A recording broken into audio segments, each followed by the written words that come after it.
ये भी एक सुखद संयोग है कि आज जब सोमनाथ मंदिर के इस स्वाभिमान यात्रा के 1000 साल पूरे हो रहे हैं, तो साथ ही 1951 में हुए इसके पुनर्निर्माण के 75 साल भी पूरे हो रहे हैं।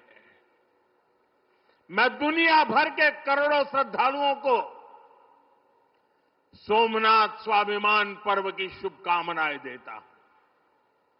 साथियों, सोमनाथ स्वाभिमान पर्व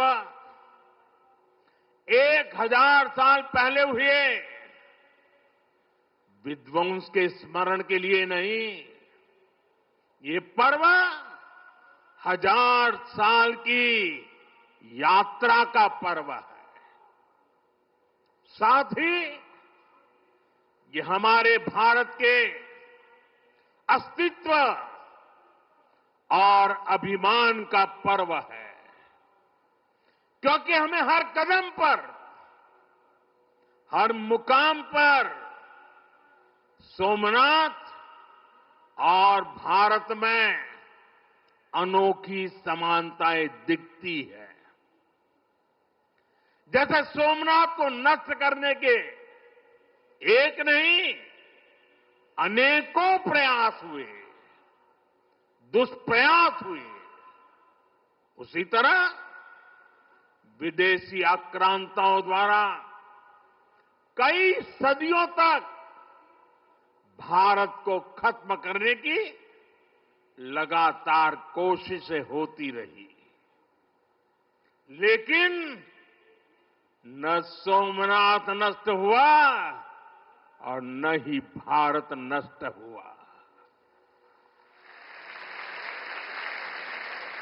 क्योंकि भारत और भारत की आस्था के केंद्र एक दूसरे में समाये हुए हैं। साथियों, आप उस इतिहास के बारे में कल्पना करिए। आज से 1000 साल पहले सन 1026 में सबसे पहले गजनी ने सोमनाथ मंदिर को तोड़ा। उसे लगा उसने सोमनाथ का वजूद मिटा दिया, लेकिन कुछ वर्षों के भीतर भीतर सोमनाथ का पुनर्निर्माण हो चुका था। 12वीं शताब्दी में राजा कुमारपाल ने मंदिर का भव्य जीर्णोद्धार करा दिया था, लेकिन 13वीं शताब्दी के अंत में अलाउद्दीन खिलजी ने सोमनाथ पर फिर आक्रमण का दुस्साहस कर दिया। कहते हैं जालोर के रावल ने खिमजी सेनाओं से जमकर लोहा लिया। इसके बाद 14वीं शताब्दी की शुरुआत में जूनागढ़ के राजा द्वारा फिर से सोमनाथ की प्रतिष्ठा संपन्न कर दी गई। 14वीं शताब्दी के आखिरी वर्षों में मुजफ्फर खान ने सोमनाथ पर फिर हमला किया। वो हमला भी नाकाम रहा।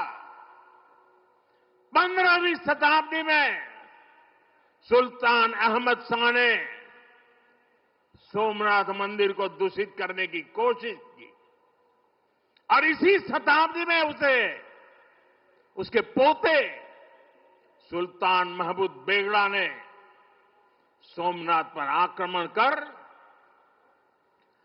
मंदिर को मस्जिद बनाने की कोशिश की, लेकिन महादेव के भक्तों के प्रयासों से मंदिर पुनः जीवंत हो उठा।